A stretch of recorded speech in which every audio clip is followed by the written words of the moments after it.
Let's switch our focus to this one now. As MK Party Secretary-General Floyd Shivambu is facing widespread backlash after visiting and publicly endorsing self-proclaimed prophet Shepherd Bushiri.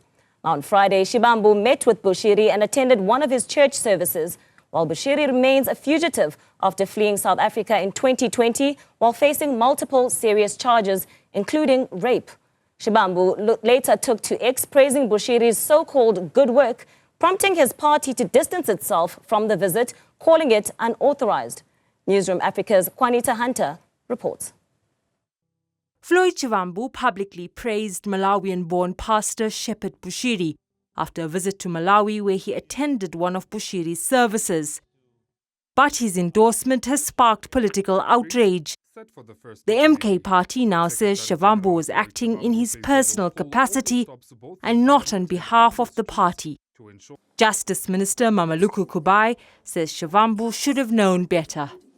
He's a leader within the political system of South Africa, and we do believe that followers do follow what he does. They will believe in what he does, and we appreciate what Mkondo Sizwe as a party that is represented in Parliament has been able to do to distance themselves this, because we can't afford South Africans themselves to undermine the rule of law, to undermine their own justice system, and go and promote a foreign national in another country.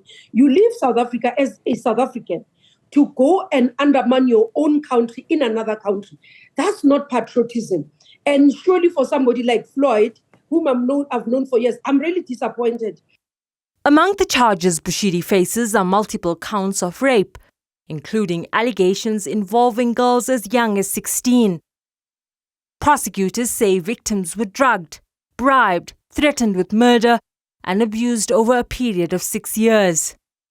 These rape charges, some dating back to 2016, added to Bushiri's already long list of legal woes: fraud, money laundering, contravening currency laws, and jumping bail when he fled in 2020. The Justice Department says Bushiri will be brought back to face justice.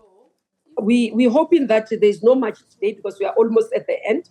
We should be able to get him. I don't anticipate that the year will end without him coming to South Africa to face what the charges are.